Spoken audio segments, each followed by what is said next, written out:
festival in the Annapolis Valley, absolutely gorgeous. And the Saturday stages had finished, the big stage had finished, and we were all sitting around, and we were literally sitting on grass, chairs on grass, we weren't just sitting on the floor. But the chair next to me was free, and this fella sat down, and he was looking a bit, wasn't looking his best, shall we say. And I leaned in and I said to him, I said, hello. He said, hello. I said, are you enjoying your festival? And he said, yeah, I'm having a brilliant time. He said it's actually the first time I've been outside my door in 4.5 months.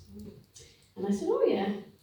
And he said, yeah, I'm 4.5 months a widower. And so I gave him my condolences. And then he came back at me straight away. And I'm going to use his words now. He said, excuse me, he didn't cough before he spoke to me. No. He said, no. He said, mine was a brilliant marriage. A beautiful wife. He said, and we were married for 55 years. And in the 55 years we were married, not one single night did we ever spend apart. That freaked me out.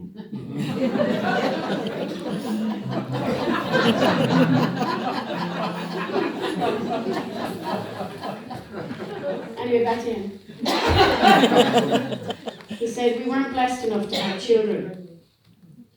He said, we came from a time when, if there was something minor going on with you, you phoned the doctor and they would come to you. And the first time anything major happened, I phoned the ambulance. The ambulance came, the nice people in the ambulance, they let me go up to the big hospital, as he called it, up in Halifax. He said once there, the nice doctors and nurses, they let me sleep beside her in a cot. And the next day she was gone.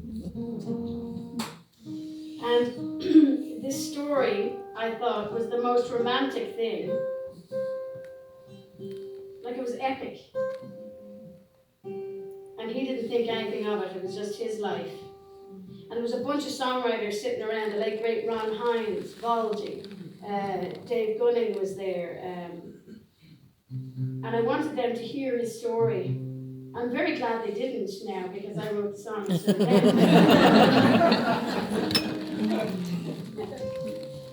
But when I turned around, he was gone. He was gone off into the night, and I never got his name.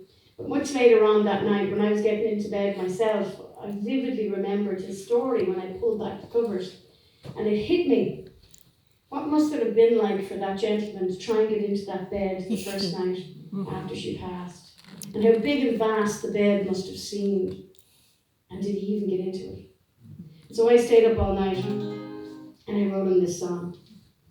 It's called 55 Years.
home.